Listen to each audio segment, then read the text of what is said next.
Fortnite is without a doubt one of the most impactful video games in history, and at this point you would have to literally live underneath a rock to not have heard about the game. The game gave us some fantastic songs, Fortnite Battle Pass, I just shit out my ass. We got a #1 victory royale, yeah, Fortnite, we bout to get down. 10 kills on the board right now, just wiped out Tomato Town. dances,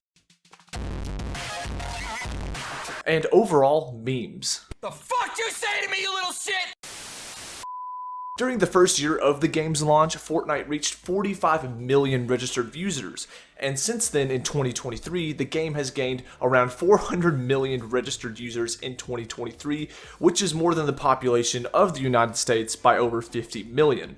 The game was so mainstream that it sparked a ton of crossovers with other franchises such as the NFL, Marvel, Dragon Ball, John Wick, just to name a few. This does not include collaborations with music artists such as Marshmello and Travis Scott either. So, because of Fortnite's overwhelming success, the question remains, how did Fortnite accomplish this, and how did Fortnite change gaming forever?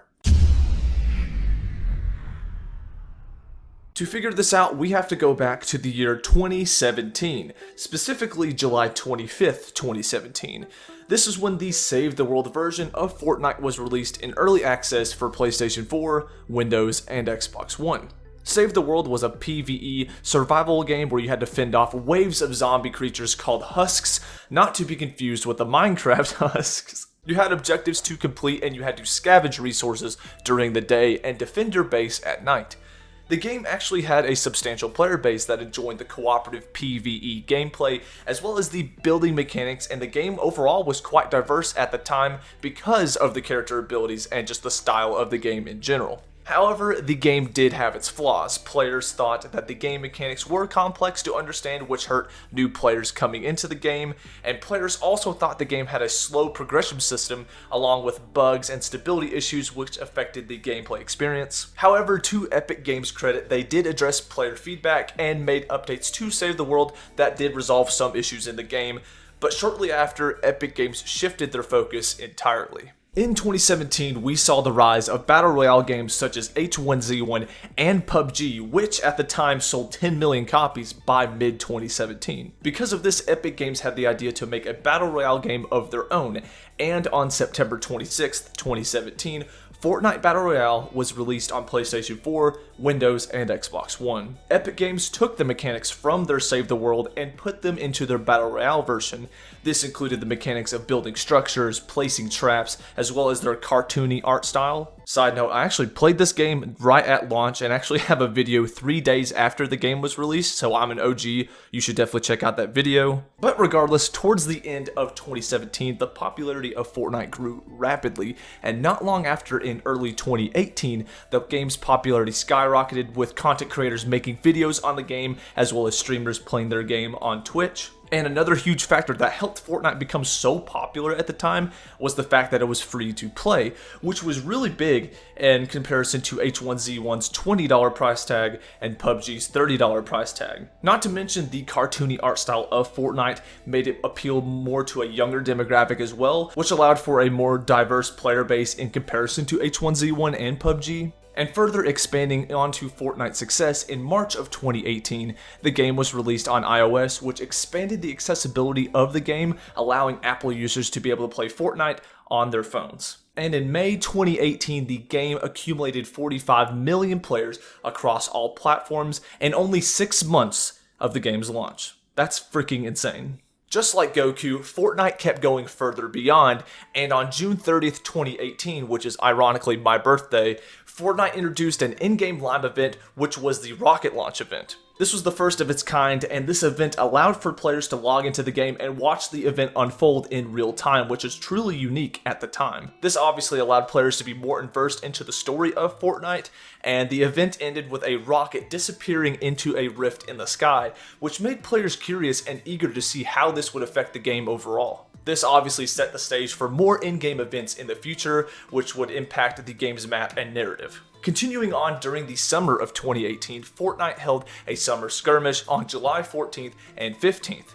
This was Fortnite's introduction into the esports scene, which helped show the game's diversity going into the competitive landscape. This skirmish included well-known players and streamers such as Ninja, Myth, Tfue, Dr. Lupo, Nick Merckx, Courage JD, just to name a few. The event had a cumulative prize pool of over $8 million, and remember, at this point in time, Fortnite Battle Royale hasn't even been out for a full year yet. That's how impactful this game was. One thing to note here is a big reason for Fortnite support early on was the fact that Epic listened to their community. They provided updates, bug fixes, and listened to their communities through Reddit, Ask Me Anything, as well as forums as well.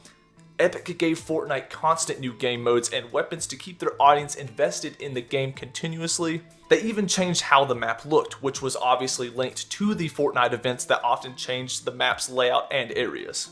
Another fun, engaging challenge Fortnite did during the time was the Boogie Down Challenge, where we saw players try to submit them doing a dance move, and it actually had a small chance of being added into the game. And obviously, in May of 2018, the iconic Orange Justice was added to the game as a result of the outpouring support for the Orange Shirt Kid, and his dance went viral on social media. And going on through the year, Epic Games kept taking W's, and in September 2018, they introduced cross-platform compatibility, which obviously allowed players on different consoles to be able to play together. And Fortnite at this point also had character skins and battle passes, which would allow players to play for free, and if they wanted to, they could spend money on cosmetic items as well as emotes in their shop. Eventually, in October of 2018, Fortnite had its first major crossover with the Marvel Universe with the release of Fortnitemares. This was an event that had a limited time game mode that allowed players to find the Infinity Gauntlet in game and transform into Thanos. And obviously, if you did become Thanos, you could just do the Orange Justice and just destroy everybody while doing so. Also added in October was the Support a Creator program, where players could support their favorite creators and streamers, which obviously helped strengthen the relationship between Fortnite creators and Epic Games themselves. And since this first major event, we have seen plenty more crossovers between Fortnite and other franchises that introduced new skins of popular characters, as well as emotes, as well as more limited time modes. Later on in the year, in December of 2018, Fortnite introduced Creative Mode, which allowed users to be able to build and design their own islands by building structures, creating mini-games, and challenges, which sparked tons of creativity in the community and obviously let more creators making content around the Creative Mode. This also doesn't include custom games mode, where you could obviously just enter a private match with some of your friends to mess around and just build structures if you wanted to. Today, into 2023, we could still see the impact that Fortnite has had, specifically with their free-to-play model, with games like Apex Legends, Call of Duty Warzone, Valorant, Genshin Impact, Among Us, Rocket League, Fall Guys, and even more games implement this feature where you can play their game for free, and you have the option of spending money on cosmetics and or battle passes. And to this day, we are still seeing more games being released with this model, and you can't really blame them because this model works. So just some bullet points was obviously the free-to-play model was huge for Fortnite at the time, and then the second one has to be the cross-platform play, allowing multiple users to play from different devices. The cultural phenomenon, it allowed it to transcend gaming and become more mainstream. Live events and collaborations obviously were really cool for immersion. With the live events, you could participate them in-game, and the collaborations with other franchises. The continuation of evolving the game world was really unique too, where Fortnite saw constant updates and people were still getting constantly interested because they were updating it so much. The microtransactions and cosmetics were huge as well, because since Fortnite was free to play, they had to have some other ways to make money, which is understandable, so throw in some cosmetics and some battle passes so people could buy them if they wanted to. The streaming and esports were huge too, with the big prize pools of the esports, and obviously the rise of streamers such as Tfue and Ninja from this game were huge. And with Fortnite's continuing evolution, there's no doubt of the impact it has had on video game history, and that is how Fortnite has changed gaming forever. If you did enjoy this video, be sure to leave a like and subscribe for more videos like this. There's some videos on the screen if you want to click them. Thank you so much for watching, and I'll catch you guys in the next one.